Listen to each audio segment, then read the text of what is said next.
Green echoes from the valley, telling the African story. October 2020 in the city of Lagos, Nigeria. We are all afraid of SARS. Our fathers, our mothers, kids, everybody is afraid of SARS. The whole world was awoken to a protest synonymous to what the late Nelson Mandela termed the long walk to freedom. A group of Nigerian youths mobilized themselves to put up a hashtag Endsars. The youths came together for the first time in the nation's history, breaking the chains of religious and ethnic differences to protest the age-long sufferings they had endured in the hands of the police force, most especially the Special Anti-Robbery Squad, SARS. The Endsars protest for many of us, if I may speak for many people, actually is a very personal movement because most of us, especially in the creative industry, have experienced so many things you don't even want to talk about in the hands of these so-called law enforcement agencies.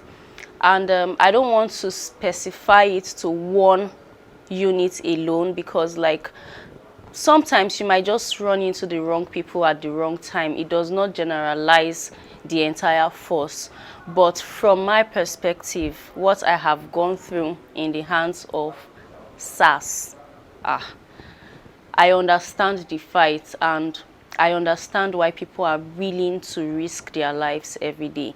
Aside from the movement, there was networking, there was communication. I could see unity. Like one Nigeria, there was no Hausa, Igbo, Yoruba, Muslim, Christian. It was one Nigeria. There were deaf people there. There were disabled people.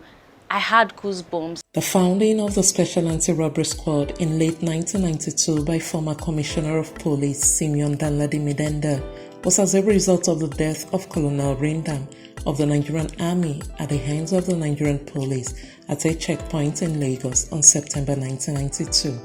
This led to the arrest of 3 police officers. It was established as a unit in the Nigerian police force to deal with crimes associated with robbery, motor vehicle theft, kidnapping, cattle rustling, and firearm. The police arm was saddled with the responsibility of investigating crimes and protecting citizens from social miscreants. Ironically, many years after, and the units established to protect citizens have been discovered to be enmeshed in the same crimes they were set up to fight. I have been molested by the Nigerian SARS operative in Nigeria here, 2016. I was very, very innocent in Yanya when we had they killed some boys at Area C, up over my area where I live, because I live at Area A. And at evening time, coming outside from Area A, I saw some group of officers. They said they are SARS men, and I'm under arrest. I asked them for what, and the other one used a cutlass to cut me this side. And that was how I got succumbed, and they took me to their office. Taking me to their office, they said I am an armed robber, that I'm one of those guys that killed the guy at Area C, and which I don't know anything about the death of the person or the person that was killed. I don't know the person. But this man took me to their office at Area 1 Abattoir, their headquarters here in Abuja. They kept me there for 6 months without me knowing my offense, and I was being brutalized.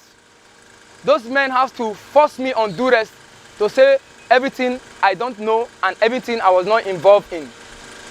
They beat me to the extent that they have to use electric to shock my manhood and my waist, just for me to speak under duress of what I don't know about, of the murder I don't know about in Yanya. Kidnapping, murder, theft, rape, undue torture, arrests, humiliation, unlawful detention, extrajudicial killings, and extortions are some of the numerous crimes linked to the Special Anti-Robbery Squad. They kept me from SARS. They transferred me to Niger State Prison with some group of Boko Harams, which I don't even know them. From Niger State Prison, they brought me back to Abuja here, in NDLEA office in Gudu. And I don't know my offense why they brought me to drugs office, because I don't do drugs. And now they kept me in drugs office for 1 year, which is 12 months, before my brothers, my family, begin to get the information of where I am. That was how my brother found me in NDLA in Gudu. Before he will notice me in NDLA in Gudu, those same police officers then came back and then packed all of us they brought to NDLA in Gudu. They took us to Kotekerife prison in Kogi State. After that, we were there at Kotekerife prison for 3 days, then brought us back to Kuje prison in Abuja here for something I don't know anything of. And that was how I spent 4 years in the prison yard in torture and brutality of something I don't know about. It was on a Tuesday evening. It was my friend's birthday and we were going to have dinner. Policemen stopped us and they singled me out. They searched me like a thief and asked me how come they were not finding anything on me. He called his boss, the one that pulled me over, and like, Oga, I don't see anything. No. Say, how? You don't check her handbag. They checked my handbag over again. And then they said, I cannot be clean if my eyes are like this and my hair is like that. So I had to bring out from my handbag. I had like 5 people with me. I had to bring out from my handbag an eye drop. I'm like, I have an eye infection, so I always move with my eye drop. There was a day I was at home washing plates at the front of the house. Some boys were smoking at the back of my house. So the police came and was chasing them. They ran into the compound. So I was now looking, why are these boys running now? Then immediately I saw 2 armed policemen. They came into our compound. They hold me on my trousers, carrying me that I was among the boys. I said, I'm not among the boys. My mom came outside. There are some neighbors around. They said, no, I was watching play. They said, no. I looked like one of them. I just ran into the compound. They took me from the house there, from my mom present, and took me to the station and beat me up mercilessly. About 3 years ago, I was coming from choir rehearsals. So at the front of my house, I dropped from the bike. So I remembered I had no soap, bathing soap. So there was a store down my street. I just said, let me get the soap so I can take my bath because I was feeling all sweaty and all that. When I got there, when I bought the soap, I came out. It was about 8 p.m.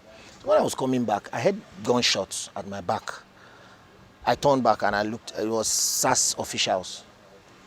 A boy just ran past me, a youth though, like me. I was shouting, I'm not a thief, I'm not a thief, I'm not a thief. I was surprised. What was happening? I wanted to run, but I just said, since it was the SAS, it was the police or the SAS, I said, no, let me not run, because I was already close to my house. If I run, I've heard stories. They might have used me to maybe shoot me and say I was the thief that they were. So I just had to maintain my step. I was just praying, God, let these people not shoot me. Very close to my gate, one of them shouted, hey you.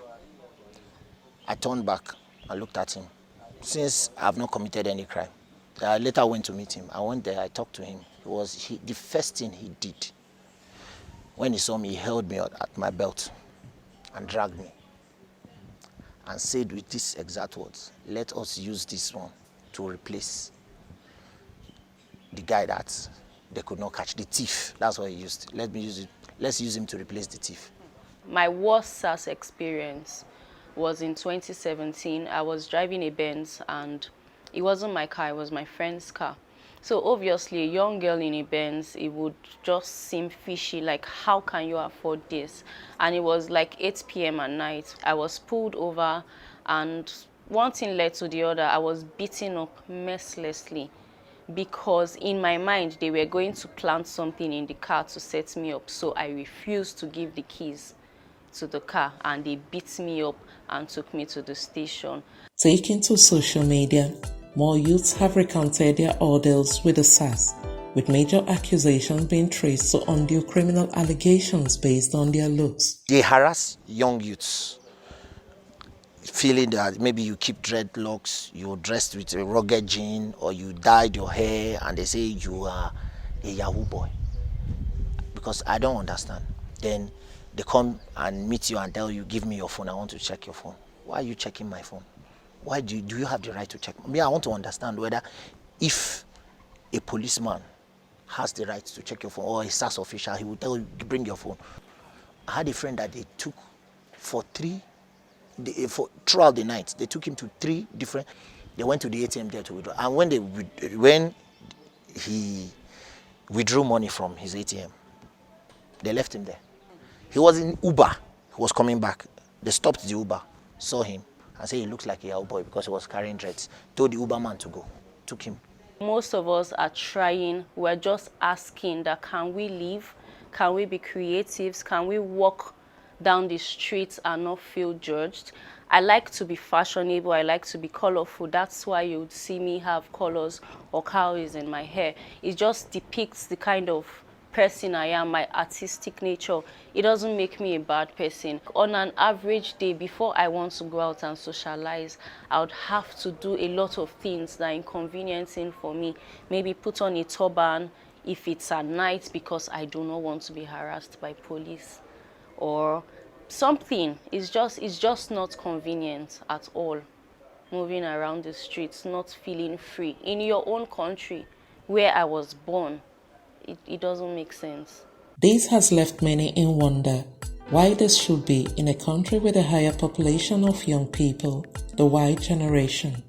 I think the profiling comes from what we see in the Western world, like the movies. For some people, having tattoos makes you a gangster, like you must be in a mob or like a cult or something. But for us growing up, it's just expression, it's fashion. For this generation, you don't have to even be a bad guy. You might not even be able to slaughter a chicken, but you want to be fashionable, you can pierce your ears. So I think they just single out people based on what we've seen in movies. Men of the Special Anti-Robbery Squad have also been characterized with brutalizing innocent citizens and flaunting their extreme use of power with confidence. If you go to the station, they will change the case, they will be beating. Even what you did not do, they will say you do it. The other one was shouting, "Who is he there? Are you mad? I will kill you. I will kill you." He was coming with so much anger. I was like, okay, what did I do? He brought his gun and pointed at me. He said, "I will kill you and nothing will happen." He said something and I was like, "Mo, use this guy, replace this one. Mo, use and replace." So the other one nodded, okay, yeah, we'll do it. So when he was coming, he was now like trying to act like he just caught a thief. You understand? He just, "Oh yeah, you move. We are taking you to the station." I was like, "What did I do?" Say, "I should shut up my mouth. That if I talk here now, he will just shoot me and nothing will happen." He kept saying that he will shoot me and not. Even when my mom came, because he never knew she was a soldier, so he kept on saying, "I will shoot you and nothing will happen. Even both of you, I will kill you people here and nothing will happen." This had lingered for a long time until affected citizens could no longer take the ill treatment and injustice. Then came the outcry.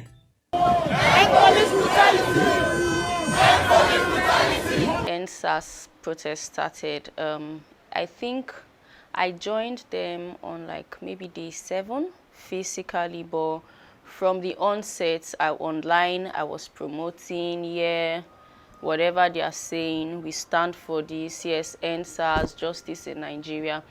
I didn't know if it would carry weight, so I didn't want to waste my time from the beginning. But by day 5, I was following the journey, and then I was seeing the unity in it. I was seeing development. I was seeing things manifest. I was seeing things happen faster than it would happen normally if we were waiting for the government. The Endsars protest is kind of passionate to me, because who knows what would have happened to me? Who knows what would have happened to me? Maybe they would have just shot me and I would have just died or something, because that trigger happy guy that day was just ready to shoot, and I was scared because I was trying to struggle with them. Leave me now. What I do? But when that guy came, I had to just keep quiet. I kept quiet. I was so mute. It was an unprecedented protest. Day after day, more youths got involved to express their grievances, asking for the dissolution of the squad. On the 10th day, I think, there was a prayer walk It was supposed to be a prayer walk for Nigeria. So I helped an organization, Apple Boulevard, to share food and drinks to this prayer walk, these people that went for the prayer walk. While I was doing that, I had about 10 cartons of water left. I had some sandwich, like drinks left in the car that we had exhausted what we wanted to give the prayer workers, and then we had more. So I said, okay, let me go and give it to those other protesters instead of returning it. We didn't have use for it anymore. There were a lot of emotional moments, like people cried just walk. I even still feel the emotions right now. It was deeper than just making noise for the government. It was deeper than the music and the dancing. It was like, we want you to listen to us, and we will stay in your face until you do that. For something that looked like the beginning of a new era for the people of Nigeria, the Endsars protesters got support from patriotic Nigerians, NGOs, private organizations, numerous humanitarian societies, and other volunteers both home and abroad. The moment I joined that movement, I picked up a bean bag, because there's a set of people that walk around with bean bags. And as long as you're a protester, you dare not walk past the road and see dirty and not pick it up. A lot of people called me trash girl, trash girl. It was fun, I wouldn't lie. When it was really handsome guys with beautiful cars and they're like, trash girl this way, you'd see us, will happily run there. Oh my gosh. I mean, it was an avenue, it was a good association. It was something that I felt the government should encourage. With days passing and the protests getting more intense, the government, in a bid to placate the angry protesters, quickly announced the disbanding of the Special Anti-Robbery Squad, renaming it Special Weapons and Tactics, SWAT. You know why the outrage was enormous this time? Why we came out on the streets every day and saying we are not going to... How do you tell me you've ended something, you just changed the name? Me calling a cat a dog, does that make it a dog? You understand? Me, if I change my name from Nelson to maybe John, does that change my personality? Does that change how I react? Is there any way that John's supposed to react? Is there any way John's supposed to act? Does it change the behavior? So why do you come and tell me that you've changed the name and you've rebaptized it? The same people who kill, maim, armed robbery, kidnapping, extortion. Then you come and tell me that you just changed the name. Is that what we're asking you for? This move seemed to further agitate the youth. The Nigerian youths would have none of that. They needed more. We don't, the Nigerian government doesn't get this thing. It's not about Endsars. It's not just the Endsars. It's not just the Endsars, hashtag Endsars. Some people think it just stops online. It's not about, we're talking about end bad governments. We're talking about marginalization. We're talking about brutality. It's Endsars and police brutality. We are not even talking about reforming the police anymore. Because if you talk about reforming the police, now you're trying to tell them that they should increase their salaries. If the police wants their salaries to be increased, they should do their protest. The protest, which was headed for a 30-day duration, was barely into its second week and showing a progressive phase when it was suddenly hijacked by touts believed to have been arranged by the government to disrupt the protest. Obviously, we know that hoodlums took it over. But hoodlums took over because they were permitted to. We saw police trucks drop off hoodlums. We have them in videos. It is not a lie, it is true. The government gave the hoodlums permission to vandalize, so they did.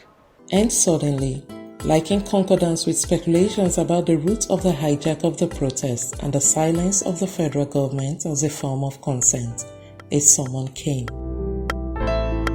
Mr. Babajide Sanwo-Olu, governor of Lagos State, declared a 24-hour curfew.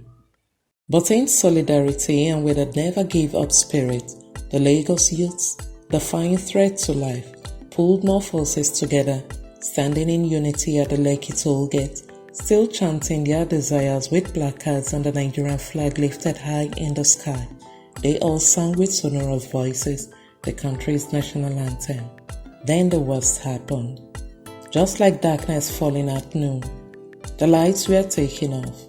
And next, like the rattling of bullets at a war front.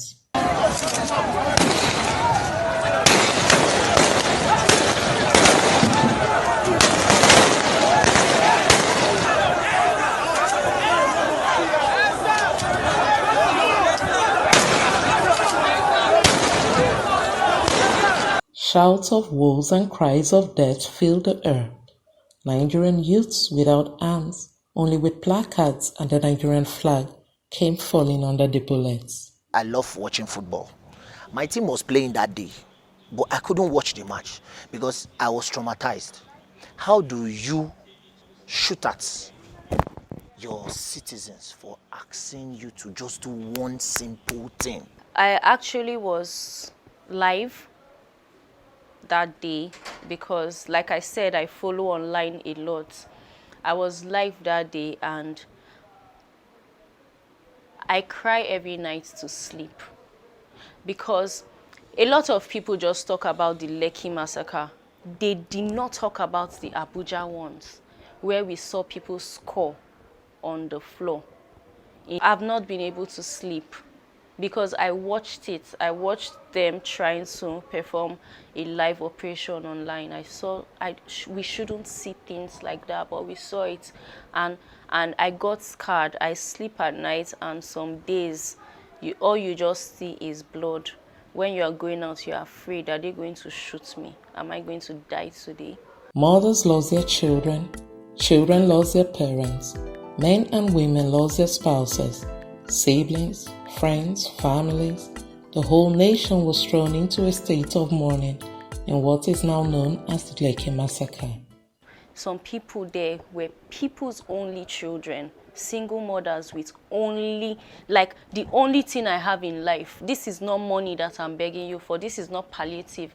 This is the only thing that I have from my Creator, me and God. God gave me fruit of the womb. I gave birth to a child. Maybe I had lost a lot in life. This is all I have left.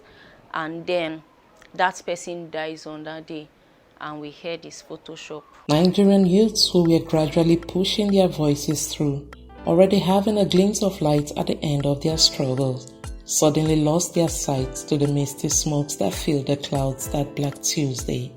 Smokes from the gunfire shot at them. They felt betrayed. The government failed us. The government failed the youths. The fact that they can admit it was a peaceful protest is enough to tell that they failed us. If we had the government support, if we had police protection, I don't think we would have had vandalizations. But it seemed like they wanted us to make a mistake. They wanted something to go wrong, so that it would seem that is why they do not advise protests. And though the Nigerian protest has been hijacked and disrupted, there appears to be a wave of change and a wake-up call for youths across the globe. The Endsars protest has taken a dimensional shift. We are just starting. I think we are getting to realize that we shouldn't just be marginalized. We shouldn't just be pushed aside. If it has to do with financial support, little contributions, I am definitely standing for Endsars. I'm standing with the youth wherever and however we want to go.